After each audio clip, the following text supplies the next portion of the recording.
सनातन धर्म की संत और साधु समाज की समस्त जागीरदार समाज की भारत नारी शक्ति नो આજના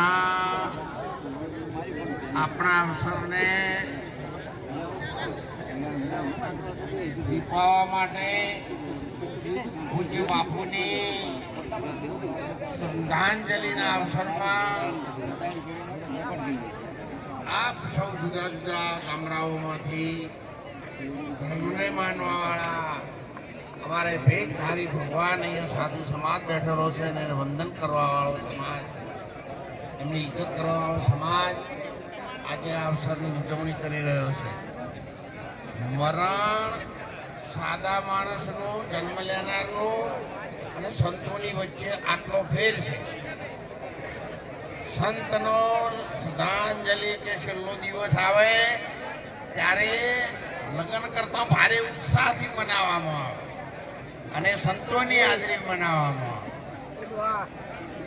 બાપુને તો આપણે આ એમના ભજનનું પરિબળ છે. આપણે બધા મળ્યા એમનું તપ છે, એમનું તેજ છે.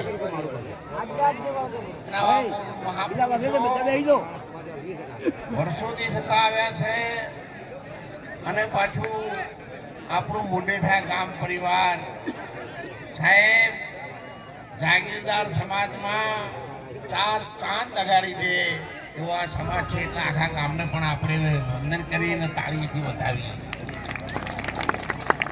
સૌ સાધુ સમાજ નામ લઈએ તો બહુ લઘુ થાય એવું છે. એટલે સૌ સાધુ સમાજને મારા વંદન છે. તમામ સમાજમાંથી પધારેલા આદરણીય વંદનીય વડીલો, ભાઈઓ બહેનો, દીકરીઓને પણ મારા વંદન છે. ઘણું બધા હમણાં બીજના દિવસે 33 ચોથનો પાઠ હતો, બીજનો થાવર હતો એટલે પાછું ફરીથી રાખીએ. બધાને વિનંતી છે કે કદાચ અમે દૂધપાક તો આપને આપી શકીએ એવું કહી શકતા નથી, પણ જો તમે રણુજામાં જે આશ્રમ બનાવ્યો છે એમાં પધારશો તો અમે કઢી ખીચડીનો રોટલો તો આપશું અને આપશું. એવી સ્થિતિ ઉપર આપણે એને લઈ ગયા છે. 1000-1500 માણસોને રહેવાની હાલ વ્યવસ્થા આપણે કરી છે. હવે સમાજ જે પ્રમાણે સહકાર આપશે એ પ્રમાણે એમાં આપણે આગળ વધવાના છીએ. એટલે સૌ સાધુ સમાજને મારી વિનંતી છે કે જ્યારે સમાજમાં જવાનું થાય, જ્યારે આપણે કંઈ બે શબ્દો કહેવાના થાય તો સૌ સમાજને રણુજાના કાર્યમાં તન મન ધનથી સેવા સાથ સહકાર આપે તો સમસ્ત ગુજરાતના તમામ સમાજને આપણે સારી સેવા રણુજામાં આપી શકીએ. એવી વ્યવસ્થા આપણે જલ્દી ગોઠવી શકીએ એવી હું આપ સૌને વિનંતી કરું. મારું હમું તમે બધા જુઓ, હવે દેહ બહુ કોમ હાલતો નહીં. રણુજાથી આવ્યો ને અત્યારમાં જ ફોન આવ્યો 9 વાગે કે મહારાજે પ્રસંગ તો તેઓ મેં જોયો હતો, બધો વરઘોડો ને બધું જોયું હતું, પણ સમયના અભાવે શરીર થાકી જાય છે, ઢેકણનો દુખાવો થાય છે, આવું બધું હવે ચાલુ થઈ ગયું.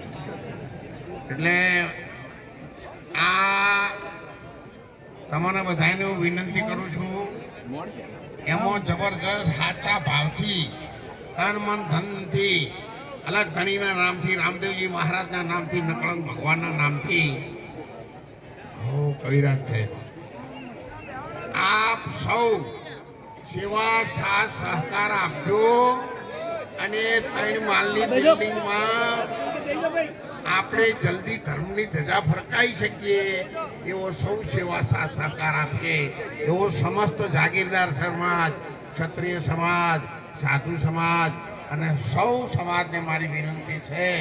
જો આ દેશનો ભરોસો નથી, આ બીજનો થાવર આવ્યું ને એટલે 2-3 વર્ષે પાછું ફરીથી આવે, જલ્દી આવે નહીં. એટલે મેરા દેશનું ભાઈ નક્કી શું કહેવાય, 3 વર્ષથી પૂરું વાટ જોવાય. એના કરતા બીજનો થાવર આવ્યો છે તે લાવો ઉઠી લઈએ, પછી જમ થવું છે એમ. હા ને કે 4 મહિના પહેલા જ પાટ તો રાખ્યો હતો. એટલે સૌ સાધુ સમાજને પણ મારી વિનંતી છે, સંત સમાજને પણ વિનંતી છે, આચાર્ય મહાપુરુષોને પણ આપ જ્યારે જાઓ ત્યારે પગલો પાડજો. આપની સેવામાં આશ્રમ કદીએ પાછી પાની નહીં કરે, છેવટ કશું નહીં કરી શકે તો સાધુ સંત સમાજને આવવા જવાની દક્ષિણા તો આલશે અને આલશે જ. પણ તમે બધા ખૂબ રાજી થઈને પગલો પાડજો. એટલે રણુજામાં આપણું ગુજરાતી સંકુલ અને સાધુ સમાજની આપણે વ્યવસ્થા કરી શકીએ. સૌને મારા વંદન છે. પૂજ્ય પુરુષોત્તમપુરી મહારાજને પણ મારા વંદન છે. સાધુ સમાજને મારા વંદન છે. અને જેમ કુંવાસી પ્રત્યે ભાવ રાખો ને એવો મારા ઉપર બધા પ્રેમ અને ભાવ રાખજો. આ તો વગળીઓ પહોંચી પણ કોઈ નેના કોટી નહીં. એટલે મોય ચોકડી આ 100 મહિના વરસાદ ના ઉગવા દીધું તો આપણું શું ચાલ્યું કોહળો તો સહન કરી શક્યા છીએ ને. એમ સહન શક્તિ રાખી અને સારા કાર્યોમાં આપ સૌ સાથે રહેશો એવી પ્રાર્થના સાથે 500 રૂપિયા મોઢરૂથી સંતો આવ્યા છે. એમને પણ સંતોની પ્રસાદીમાં 500 રૂપિયા અત્યારે મને દાન આપ્યું છે. આપણે એમને પણ વંદન કરીશું. સૌ સમાજને હવે આગળ બધા મહાપુરુષોનો આપણે લાભ લઈએ. દર બીજે જબરદસ્ત પ્રસંગ રાખવા. અન્ય ક્ષેત્રો તો 24 કલાક ચાલુ છે. રણુજામાં દિશા ધર્મશાળાની બાજુમાં પોખરણ રણુજા હાઈવે એ રોડનું એડ્રેસ છે. એટલે આપ પધારજો ગમે ત્યારે. હમણાં ગઈકાલે રાત્રે જ આજ રાત્રે જ ઉડેઠાના થોડાક સંતો ત્યાં હતા. હવે કદાચ એ નીકળતા હશે ત્યાંથી, પણ મને સમાચાર આવ્યા હતા કે ઉડેઠાના સંતો પણ આવ્યા છે. એટલે આપણે રહેવાની બધી સારી થાય એટલી વ્યવસ્થા તો ગોઠવી જ છે. આપ સૌ પધારજો, વિના સંકોચે પધારજો.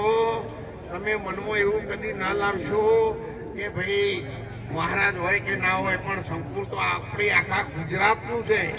આગે ગુજરાતનું છે એટલે બધા પધારજો એ વિનંતી સાથે. બોલો રામદેવજી મહારાજ કી, આદરણીય પૂજ્ય પુરુષોત્તમપુરી મહારાજ કી, સંત સમાજ કી.